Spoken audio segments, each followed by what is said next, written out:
કેમ છો બાળ મિત્રો? મજામાં ને? તો અહીં આગળ આપણે ધોરણ 12 વિજ્ઞાન પ્રવાહ એની અંદર ફિઝિક્સ અને એનો પહેલો ચેપ્ટર પાર્ટ 1 નો તો અહીં આગળ આપણે ટોપિક ડિસ્કશન કરવાના છીએ અને એ ટોપિક છે પ્રેરણ દ્વારા વિદ્યુત ભારિત કરવું. શું કરવું? પ્રેરણ દ્વારા વિદ્યુત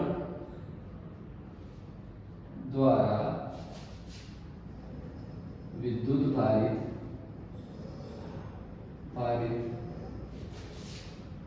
કરવું.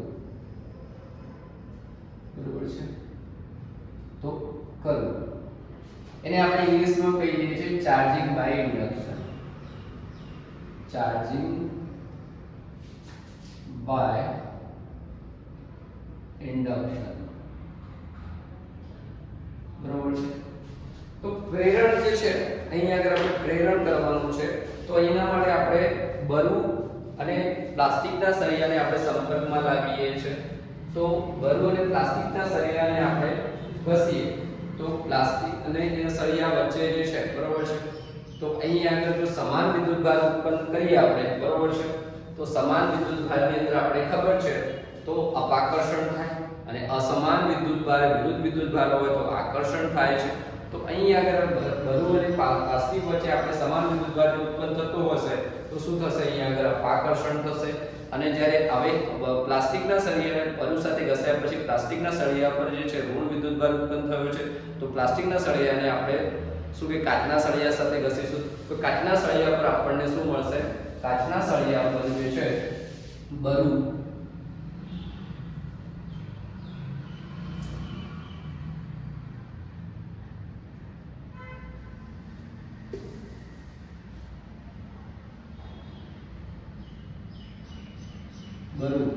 બરોબર છે.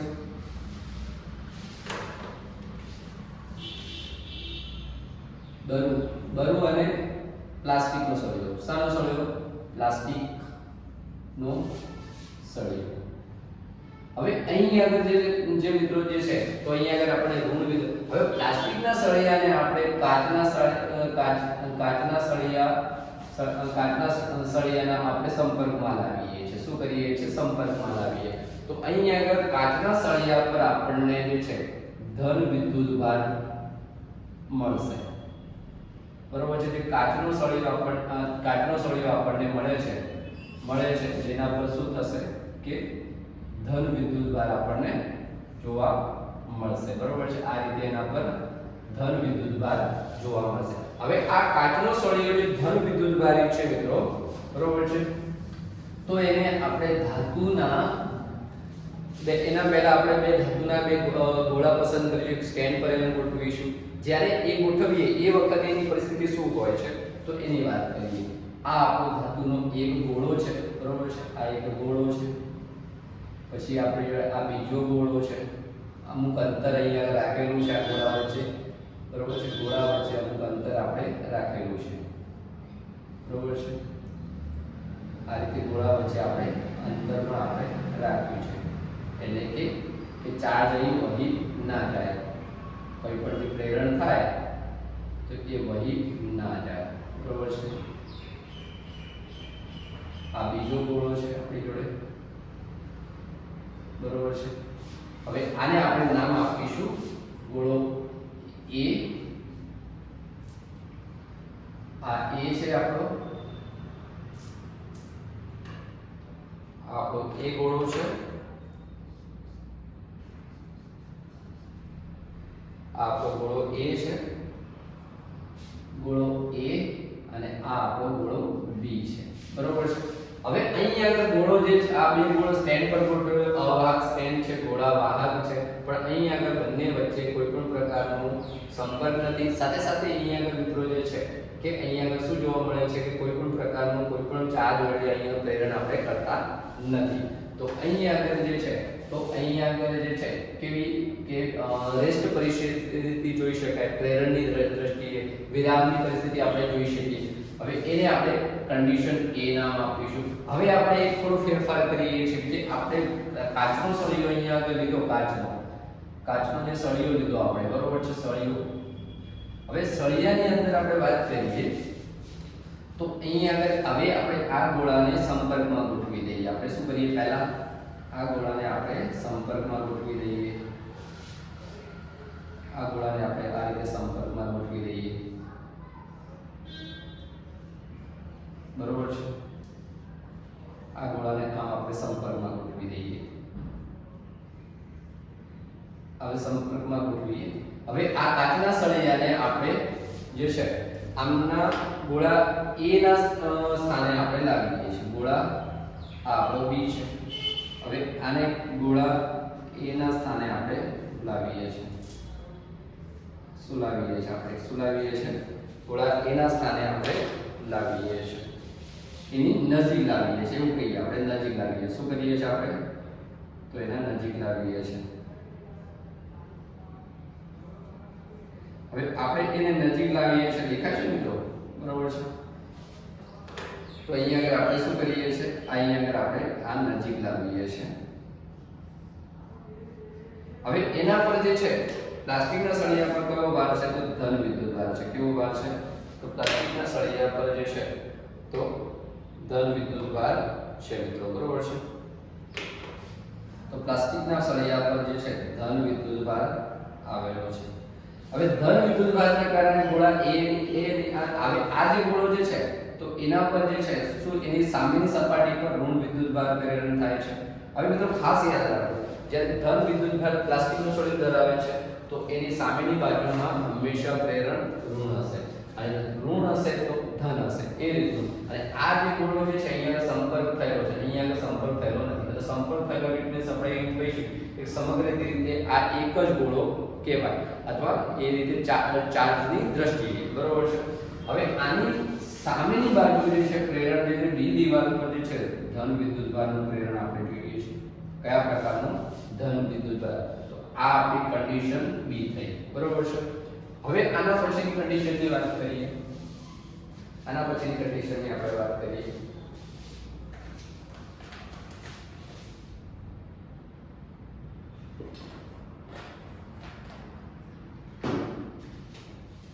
હવે આપણે કન્ડિશન 2 વિચાર કરીએ.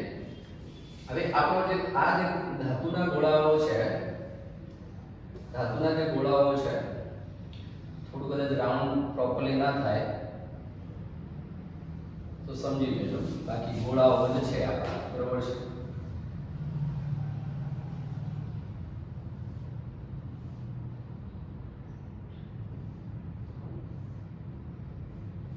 એને સ્ટેન્ડ પર આપણે ગોઠવ્યા છે. શું કર્યા છે? સ્ટેન્ડ પર આપણે એને ગોઠવ્યા છે. આ ગોળો A છે અને આ ગોળો B છે. બરોબર છે.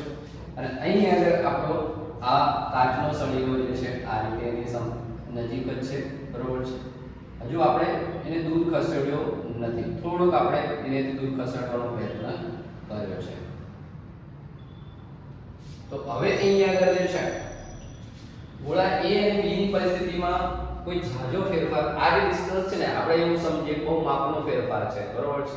તો અહીંયા આગળ આપણે આ ડિસ્ટન્સ જે છે ને બહુ ઝાઝો ફેરફાર નથી, અહીં નજીક જ છે. આપણે કેવું લઈ લઈએ છીએ? બહુ નજીક જ છે. બહુ નજીક જ છે. બહુ નજીક જ છે. તો હવે આના વિતરણની અંદર અહીંયા આગળ કોઈ ઝાઝો ફેર પડતો નથી, કારણ કે ફીલ્ડની ઇફેક્ટ જે છે બંને સપાટી પર જોવા મળે છે. તો ચાર્જ વિતરણની અંદર પણ અહીંયા આગળ કોઈ પણ પ્રકારનો ફેરફાર થશે નહીં. તો આ પ્રકારનું પ્રેરણ આપણે જોઈ શકીએ છીએ. હવે અહીંયા આગળ એ પરિસ્થિતિની અંદર છે જે છે એ પરિસ્થિતિ જોઈ, B જોઈ, પછી આ આપણી પરિસ્થિતિ C થશે. શું થશે? C થશે. C પરિસ્થિતિ. હવે એના પછીની પરિસ્થિતિની વાત કરીએ.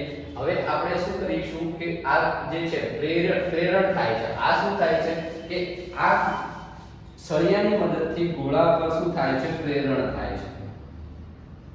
વિદ્યુત ભારનું Q નું પ્રેરણ થાય છે, અથવા આપણે ઇલેક્ટ્રોન પ્રેરણ થાય છે એવું આપણે કહી શકીશું, અથવા આપણે ઇંગ્લિશની અંદર કહીએ તો ઇન્ડક્શન થાય છે. શું થાય છે?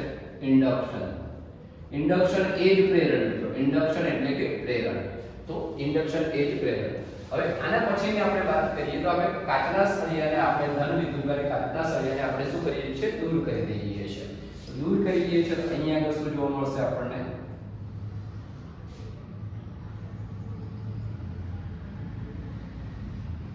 હવે દૂર કરીએ છીએ તો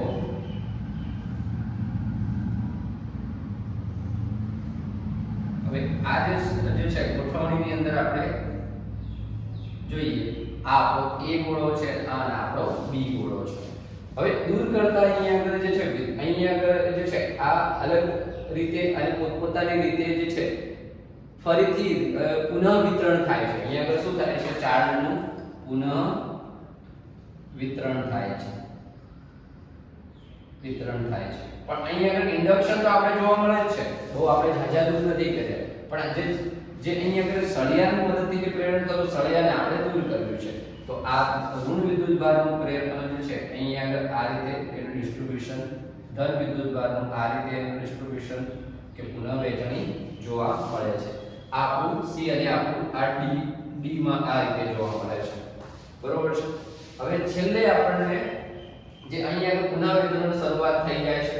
હવે પછી અહીંયા આગળ જે છે હવે આપણે પૂરતું દૂર જે છે આને આપણે દૂર ગોઠવીએ તો ફાઇનલ આપણને કઈ રીતે અહીંયા આકૃતિ આપણને મળે છે.